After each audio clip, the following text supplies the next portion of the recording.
kontrobersyal. Hindi ako ang ina! Kapatid lang ako! Mas pinainit. Wala siyang kwenta ka ba?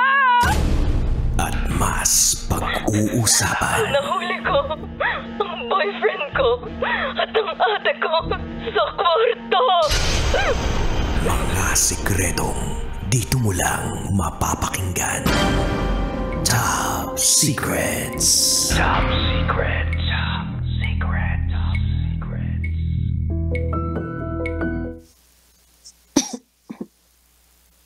Hi Kabisha, it's still me, DJ Rakitera, and welcome back to the program Top Secrets. Kapiling pa rin natin ang ating top secret caller or sharer na si Anne sa kabilang linya. Hello, Anne. Anne? Hello. Kala pala ako, sorry. Nakala namin na wala ka na. No. Kinabahan ako. Okay, so Anne, mabilis lang yung nangyaring commercial. And you were saying about your fiancé na gusto mo rin sabihin sa kanya yung katotohanan. So, ano lang mga steps mo? Ano yung mga naiisip mo na parang pwede mong gawin para honest lang ang lahat ng mangyayari sa iyo at sa relationship ninyo? Actually, sinabi ko sa kanya na parang nababother ako, na parang kailangan ko ng validation, bakit ganun. Tapos, binawi ko din sa kanya na parang bakit ko pa hihingin ng validation kung andyan ka naman para i-validate yun. So, parang that time kasi, na-convince ko siya na hindi ko na kailangan ng validation dun sa ex ko, bakit ganun yung nangyari. Pero parang ngayon kasi, parang, alam mo yun, parang bumabalik pa rin yung pakiramdam. So, parang, ngayon, to be honest, naiisip ko na parang gusto ko i-open up yun ng sincere sa kanya na parang may nagbabother talaga sa akin. Ngayon, sasabihin ko sa kanya na parang if he will allow me, since chinat ko na din naman yung ex ko, na parang possible ba na makausap ko pa rin siya. Kasi, pero to be honest, alam ko na yung sasagot niya sa akin. Ano? Yung parang, ganun lang, na parang reaction niya na parang, para saan? Para kay? Ganun ba siya? Like, yung alam ko na. Yung relationship nyo ba is open about talking about your exes? Ganun ba kayo ka-open sa isa't isa? Or parang meron pa rin kayo talagang okay, no, pagdating sa pagsasabi ng mga bagay-bagay? No, ganun kami ka-open na parang alam din naman kasi niya yung paano lahat yung exes ko, ganun. And alam ko din yung sa kanya kung paano. Kasi parang para at least alam namin kung saan siya nanggaling, kung may trauma ba siya sa mga ganitong bagay, kung ano ba yung iwasan namin. So parang kwento ko din lahat sa kanya. Wala akong tinago and alam niya din naman to. Kaso parang siya na parang siguro may selos sa part niya na parang bakit ko pa kailangan kausapin yung ex? Bakit kailangan mo pa ng validation? Nandito naman ako para iparamdam sa'yo na hindi totoo yung mga ginawa niya. Niloko ka niya, feeling mo hindi ka enough. Pero sa akin, enough ka. Bakit mo pa kailangan maghanap ng validation sa iba? Andito na ako eh. Ganun kasi yung sa kanya. Pero kasi, we are built differently. Diba? Parang, we are built differently and we think differently. So, I get where he's coming from. It's from a point of view of someone who loves you. Diba? Na parang, nandito naman ako eh. Pero dun sa kalagayan mo, I get where you're coming from. Dahil ikaw, nanggaling ka sa isang traumatic relationship. And then, alam mo yun, yung forgiveness, yung understanding na kung bakit nangyari lahat ng yun. Plus yung verbalization of what really happened, what transpired during those times na nagmamahal ka lang naman. And I think meron talagang weight yun sa mga taong tulad mo. And I think it's better really to make that communication open between you and your partner. Katulad nung sinasabi mo kanina. So, ngayon, kung meron kang mensahe dito sa partner mo, ano yung gusto mo sabihin sa kanya? Sa partner ko, sa fiancé ko ngayon. Yes. Unahin natin siya kasi he should come first. Fernando. Fernando, alam ko, it's impossible na maririnig mo to.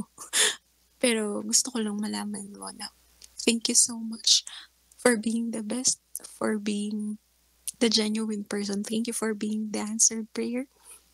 Thank you kasi hindi mo pinaramdam na malayo ako sa Pilipinas. Pinararamdam mo na malapit lang ako sa Pilipinas. Thank you for being my home. Thank you for saving me. Kasi pawala na ako dati pero because of you, buong buo ako ngayon. Thank you and sorry sa mga bagay no imperfections ko. Ganun. Minsan na parang hindi kasi tayo pareho ng kultura kahit pareho tayong Pilipino. Madalas nami-misinterpret ko yung mga bagay-bagay na feeling ko mali sa mga Pilipino pero sa mga Espanyol okay lang. Pero thank you kasi despite sa mga flaws ko, tinatanggap mo pa din ako. Kaya sobrang swerte ko nahanap kita. Barcelona is beautiful because of you. Yun lang po kay Fernando. Alright. Ngayon naman, kay ex. Hoy, Nunal. Alam mo ba, sobrang sakit nung ginawa mo na hanggang ngayon naapektuhan ako. Nang hirap-hirap mag-move forward kasi hinahanap ko yung validation na ganun ba ako, na hindi ba ako naging sapat, ever sapat sa'yo. Pero anyway, thank you kasi nang dahil dun sa mga experience kong naranasan dati sa mga relasyon natin, I became wiser. Mas natuto kong i-handle yung mga stress sa relasyon. And nakilala ko yung fiancé ko ngayon. Yung taong magpamahal ng totoo sa akin. Sorry if hindi ako naging enough nung time na tayo. Pero thank you din kasi binigyan mo akong chance na magka-family ulit. Kasi alam mo na sobrang big deal sa akin ng family at dahil wala akong complete family. Thank you kasi binigyan mo akong chance na makilala sila at mahalin sila. Siguro kailangan ko lang din talaga ng closure pero pinapatawad na kita kahit papaano. Mag-iingat ka lagi sa duty mo. Yun lang po.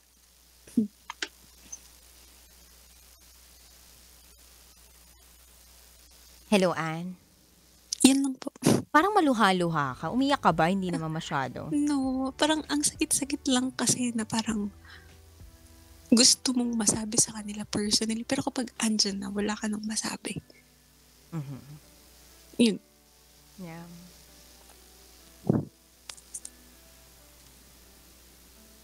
Ngayon din, wala na akong masabi. Tapos na.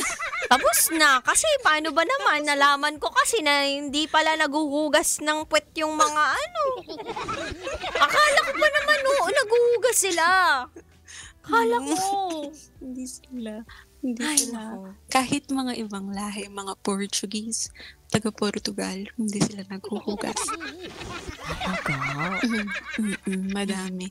Halos, kung hindi ako nagkakamali, maraming mga European countries, DJ Rocky, na hindi gumagamit ng bidet. Tissue lang, Alam mo, wipes lang. sa panahon ngayon, may na-order na sa Lazada or Shopee na mga portable bidet. Alam mo yun, yung parang May sinusok-sok tama mo lang, kami. tapos diba, yung biglang gaganon na dun sa puwet mo. Ang hirap kaya nun, ang lagkit! Hindi ko ma-imagine. Anyway, Hindi ko. pero sana malinis na, diba? Malinis na rin ang maduming naging bahid, diba? Ng iyong relationship in the past. Pagpe-pray ka namin, tsaka, Thank you. alam mo, gusto ko lang i-share to sa'yo. Bago ko natagpuan yung napangasawa ko ngayon, alam mo ba na nag-usap din kami ng ex ko? Chumika! Ito, ano na to atin-atin na lang to sa ganitong oras Oh, sige. Nagkita kami nung ex ko. Itong ex ko na to, ito dapat yung pakakasalan ko. Ito yung nag-propose sa akin nung year 2019. Okay, ngayon malalaman nyo na guys. So, chismis na naman to. Sa totoo lang, akala ko dati, hindi na totoo yung closure.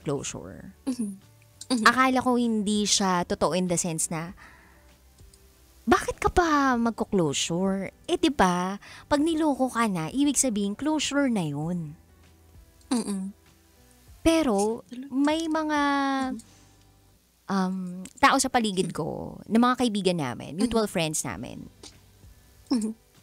na nagsabi sa akin na, akala mo, wala lang para sa'yo. Sige ngayon, ibigay mo para sa kanya.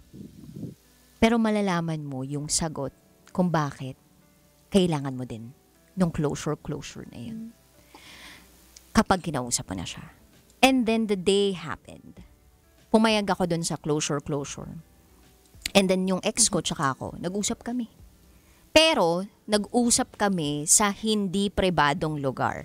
So, nag-usap kami sa kapihan kung saan naghihintay yung ibang mga barkada namin. Yung mutual friends namin.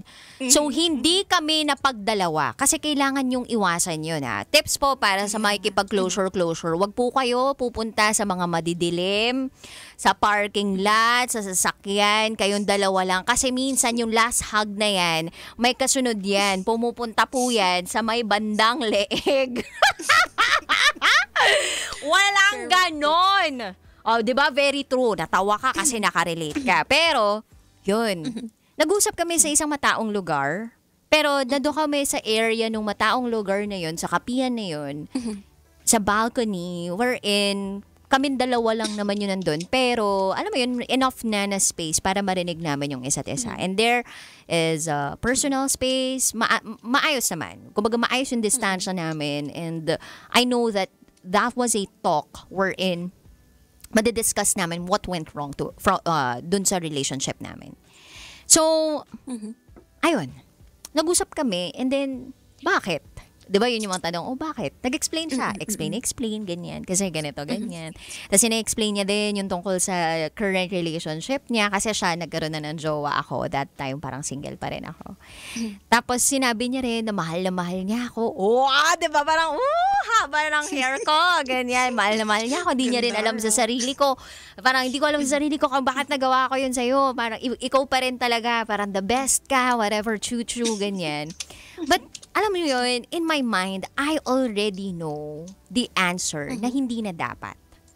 Na parang, wala naman talaga kayong pag-uusapan nito. But hearing those words from him, kung bakit, and ano yung mga realizations niya after our breakup, made me realize na, this man may not be the best person na talagang para sa akin or para sa nakilala ko sa mundong ito. Pero na-realize ko na kahit paano nagmahalan pa rin naman kami. And he deserves to be treated with respect. And I also said sorry to him.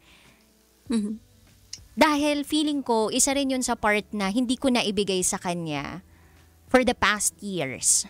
And iba rin yung traumang binigay sa akin ng ex ko na yun, promise.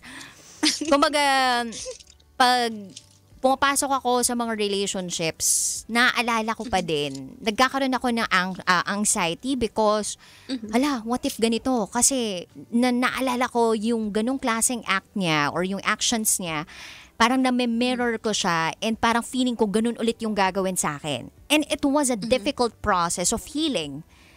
Pero kailangan ko siyang pagdaanan eh.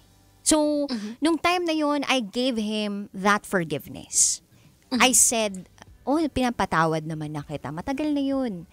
And napag-usapan namin kung ano yung kakulangan namin. And I also said sorry. Why? Kasi alam ko na kung bakit niya nagawa sa akin yun. Kasi may kakulangan din ako. But that doesn't give him the reason for, alam mo yun, a valid reason for him to cheat on me. Diba? Pero at least, nag-sorry pa din ako. Kasi alam kong nagkulang ako.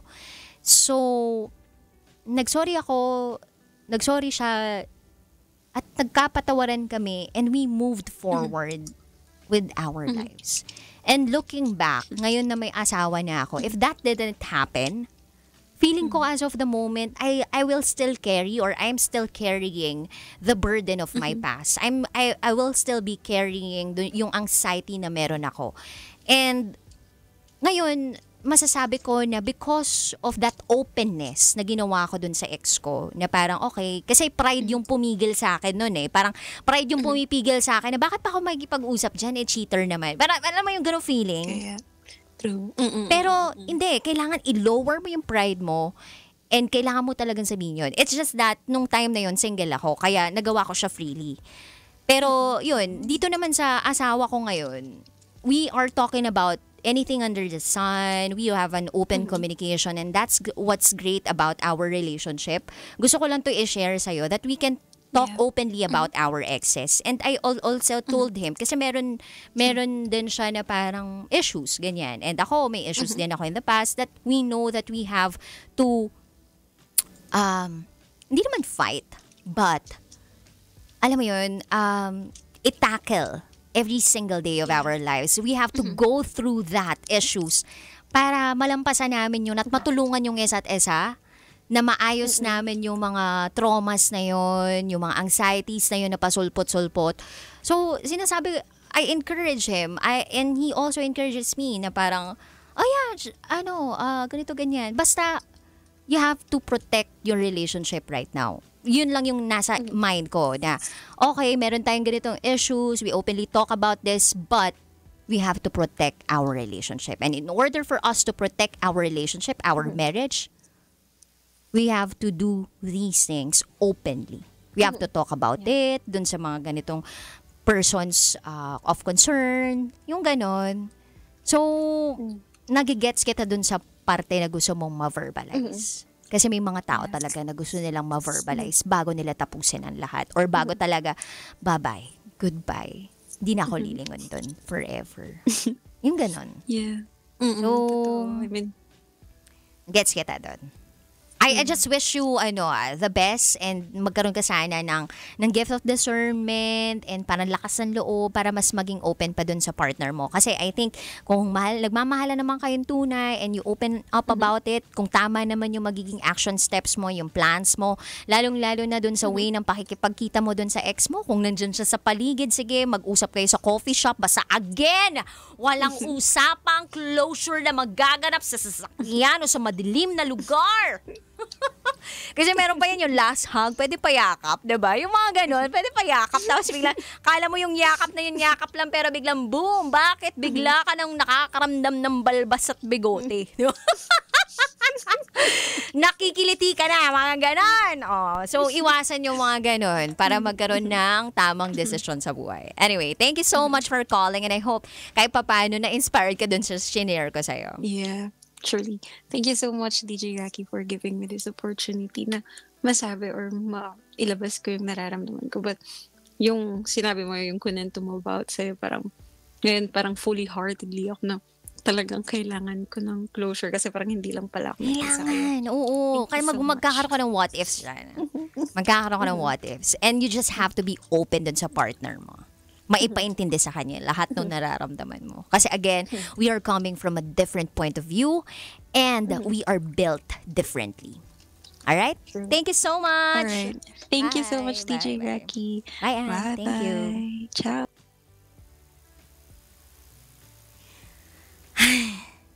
Ayan na, nakapag-share pa ako. Si Ann yung may top secret, tapos may top secret ako. Hindi pa naman alam nung... Sa pagkakaalam ko, yung ex ko na yun, hindi alam nung current jowa niya na nakipag-usap siya sa akin. Late ko na nalaman yun. Pero at least, diba, may closure. Wala lang, parang akala mo talaga minsan di mo na kailangan. Pero the moment you started asking yourself if kailangan ko ba, ibig sabihin, kailangan mo ng sagot dun sa tanong mo na yun. And magkakaiba po built yung tao. Yung iba kailangan nila ng verbalization, yung iba kailangan talaga nila ng confirmation, ng validation, mula dun sa taong concern. Na hindi mo matatagpuan dun sa current partner mo. But don't get me wrong, that doesn't mean na hindi mo siya mahal o hindi mo siya nire-respeto. You can still give all the love, the respect dun sa partner mo by being open to him, by being open to her. And in that way, mas maintindihan niyo yung isa't isa because, again, we are built differently. We are built differently. So again, kung makikipag-closure ka, huwag dun sa mga lugar na madidilim. At huwag dun sa mga lugar na mapagdadalawa lang kayo.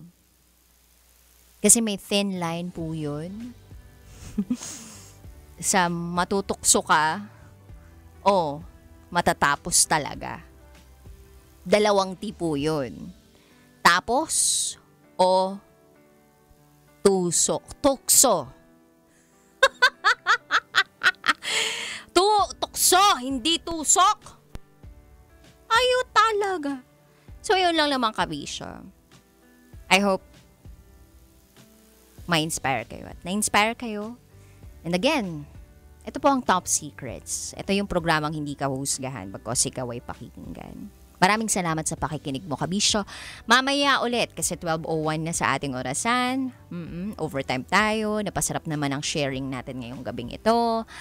9 to 12 midnight tayo magsasama-sama. Kapiling ang Basa Princess ng Love Radio, DJ Raketera, ang tagapagprotekta ng inyong pinakatatagong sekreto. And you are listening here sa 90.7 Love Radio. Kailangan pa bang i-memorize yan? Basic. This is Top Secrets. Bye guys!